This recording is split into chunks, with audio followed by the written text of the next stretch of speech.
Hola, ¿qué tal gente? Les saluda su anfitrión Rafa Neko, esperando se encuentren muy bien. En esta ocasión abordaremos una serie de conceptos fascinantes que a menudo suelen ser manipulados, confundidos o ignorados. Estamos hablando de ciencia, filosofía e ideología política.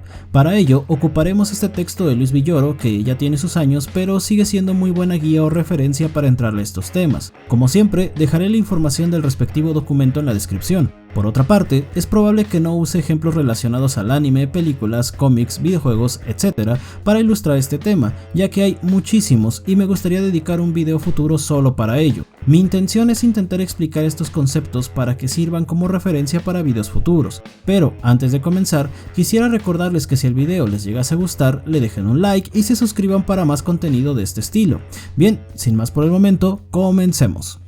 Frecuentemente los conceptos de ciencia, filosofía e ideología suelen plantearse con un sentido poco claro al abordar discusiones políticas, debido a que estos temas comparan o confrontan lo que debiera ser algo con lo que realmente es. Dicho en otras palabras, las discusiones de este tipo hacen referencia a un estado deseable de las cosas, cuestiones que aluden a una forma de organización social justa o legítima, es decir, una concepción más o menos posible que no corresponde a una realidad existente, siendo esta noción la base de toda filosofía política. Del mismo modo, hay argumentos que describen o explican la sociedad real, entendida esta como un proceso histórico que se potencia o obstaculiza en su realización, sin abordar los fines deseables para ello, solamente las relaciones entre los medios para alcanzarlos.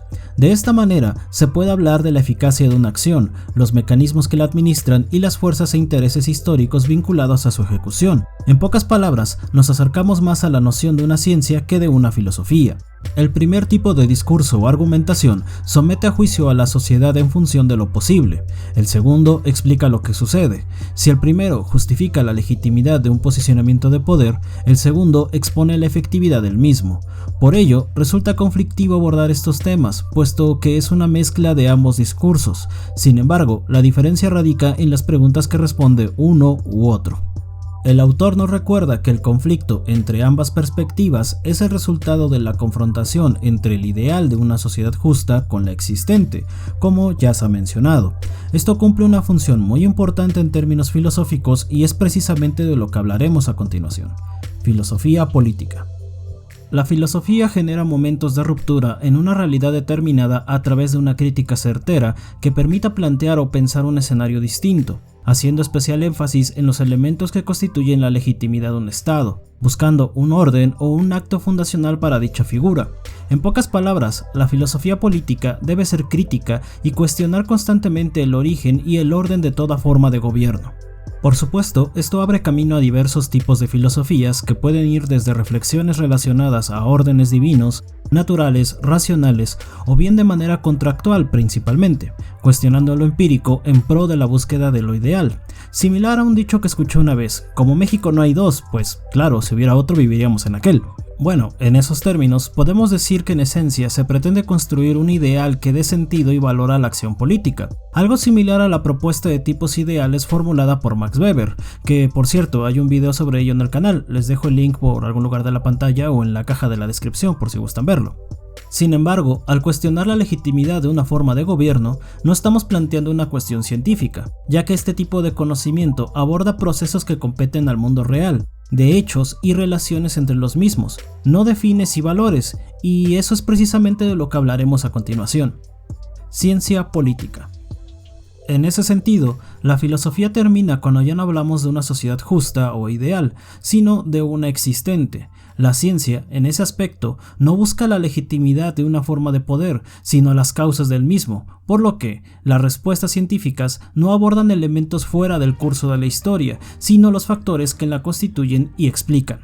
Un ejemplo destacable y recurrente de ello es Maquiavelo, ya que su atención se centró en el origen o las causas reales de un estado a través de hechos, y por lo tanto habla de los elementos que dan origen al poder, por lo que es de su interés una sociedad como un producto histórico de fuerzas antes que como un orden deseable o elegible.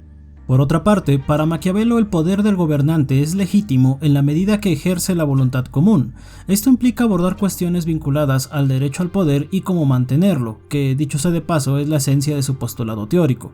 Otro ejemplo igual de interesante es el pensamiento de Hobbes. Si bien plantea argumentos filosóficos, también se cuestiona por las causas reales que constituyen el poder, tales como el miedo a una muerte violenta o a la lucha entre deseos egoístas. Sin embargo, la pregunta clave de Hobbes es ¿cuál es la causa que da origen a un Estado?, siendo el miedo el factor decisivo que permite inferir las demás acciones políticas.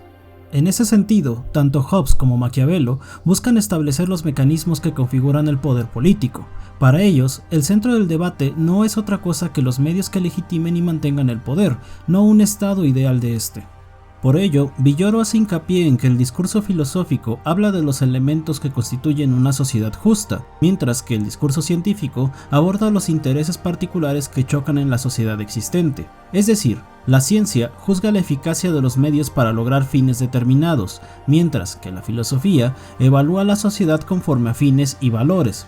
En pocas palabras, la filosofía reflexiona sobre fundamentos y la legitimidad del poder, mientras que la ciencia política analiza sus causas y efectos.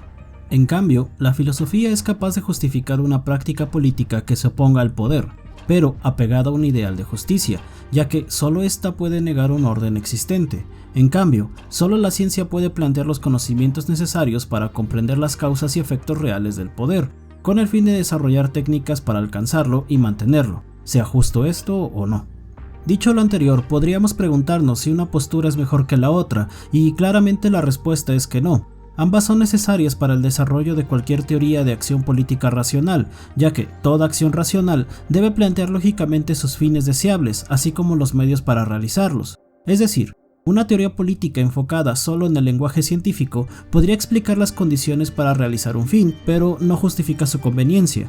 Podría explicar sus causas y efectos, pero no legitimarlos. En el caso contrario, una teoría política desarrollada solamente en un lenguaje filosófico podría plantear los elementos que constituyen una sociedad justa, pero no sería capaz de comprender las formas efectivas para su realización. La ciencia, sin filosofía, reduce las prácticas políticas y sociales a una mera acción eficaz acorde al poder. La filosofía, sin ciencia, concibe prácticas políticas y sociales solamente en términos ideales, sin llegar a plantear un conocimiento certero acerca de la realización de fines deseables y sus oportunidades de alcanzarlos. Dicho todo lo anterior, ambas son necesarias en cualquier práctica racional. Punto. Bueno, ya en serio y mucha atención a lo siguiente, cuando una práctica política se lleva a cabo acorde a una propuesta filosófica en contradicción con las condiciones señaladas por el análisis sobre la realidad del poder, surge el utopismo.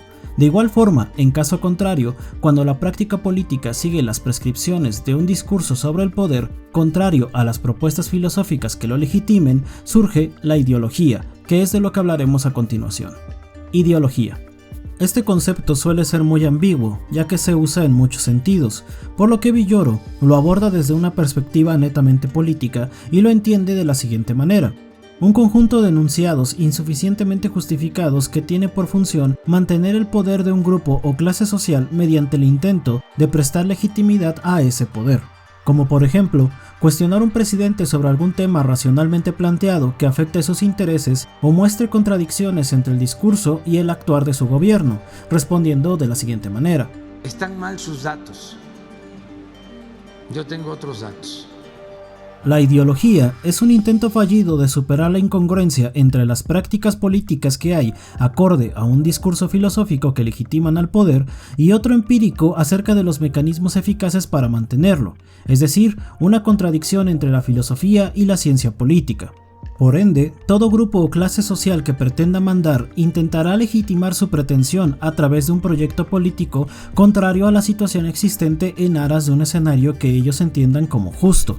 Uno podría decir que todo proyecto político funciona así, y ciertamente eso es verdad, pero al ejercer el poder, todo grupo o clase social buscará construir mecanismos para mantener su posicionamiento sobre los demás, lo que quiere decir que toda estructura política medianamente eficiente posee conocimientos científicos de las prácticas reales del poder, independientemente de sus fines o valores.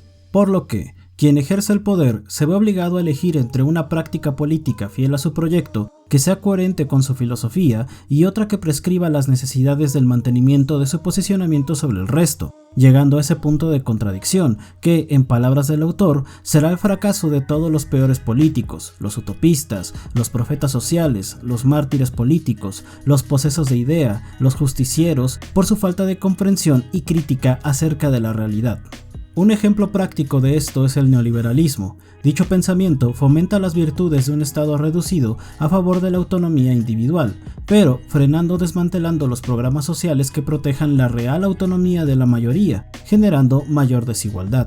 En pocas palabras, los grupos en el poder manejan dos discursos simultáneamente, el que expresan acorde al interés general de la población y el que responde al interés particular del poder, por lo que la ideología pretende ocultar dichas contradicciones entre ambos planteamientos.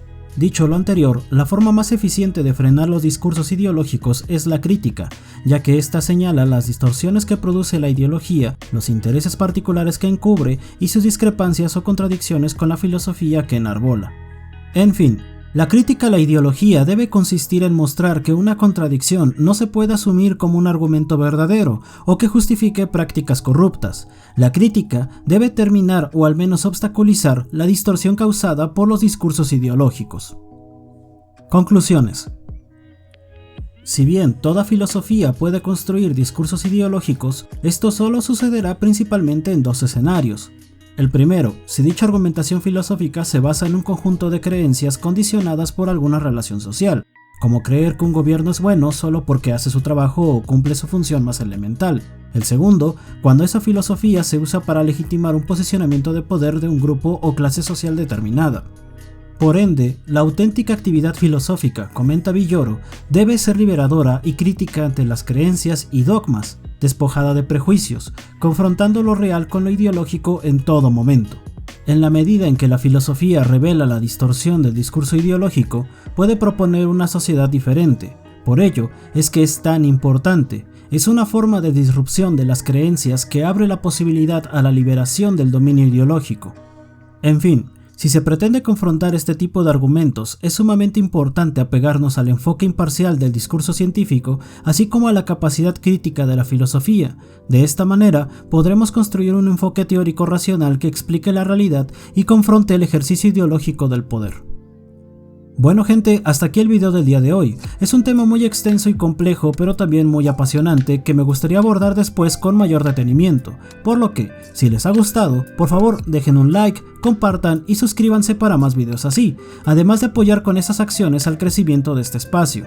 Sin más por el momento, me despido agradeciendo su atención y deseándoles un excelente día donde quiera que estén. Les ha hablado su anfitrión Rafa Neko y nos vemos en un próximo video.